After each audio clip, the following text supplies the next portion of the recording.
Yo, what up YouTube, it's Bryce doing Yugiohmonz this morning. Basically, a couple days ago, I was driving.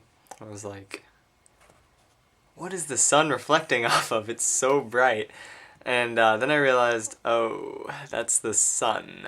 Like, I was looking directly at the sun. It wasn't reflecting off of anything.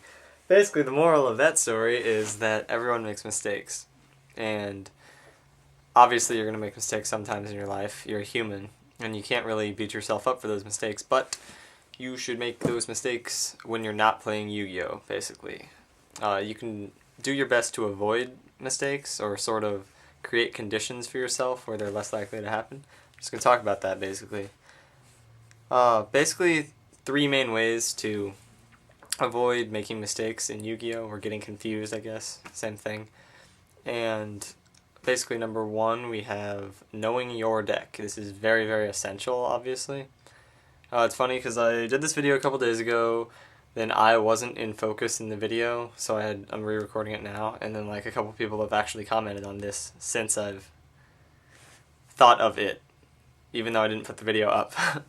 Anyway, knowing your own deck is obviously very key, so you don't have to sit there and think through all your plays necessarily as much. You know your outs and what you're hoping for and stuff.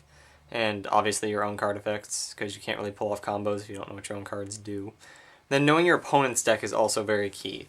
Knowing their combos, knowing what all their cards do, not having to read every card they play.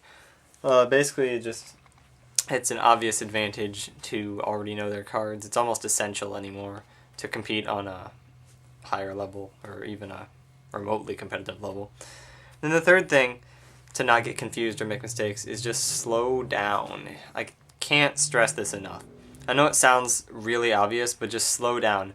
Check your mat, or I guess if you don't play with mat, check your field all the time. Anytime a play goes down, just to see if you have a response. Even if you know you don't have a response, or you already know you have a response, just check everything every time. You'll build habits and then you won't forget. It's a really good idea. It works for me. I've personally started trying that, and I've lost 2 matches total in the past 2 locals I've gone to. So 2 matches out of, 14 or so? So yeah, that's pretty good odds. And obviously you have to back that up with knowing the cards, like I said earlier.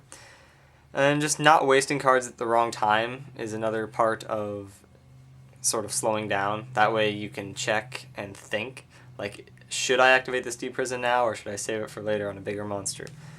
Then not forgetting optional effects is part of slowing down. Like, you don't forget to grab your TG in the end phase. That's just an example. And obviously not even forgetting mandatory effects, like you can't forget your Tengus if you want to win.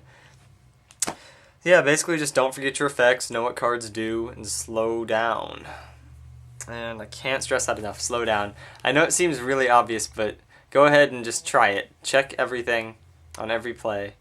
I mean, not necessarily every play, but anytime your opponent's doing something, just make sure that you don't have a response. And then it'll build habits, and then you won't forget to activate that warning next time or whatever. It seems so obvious, but I can't stress enough, guys. Just do it. Anyway, that's all I gotta say. And I guess peace.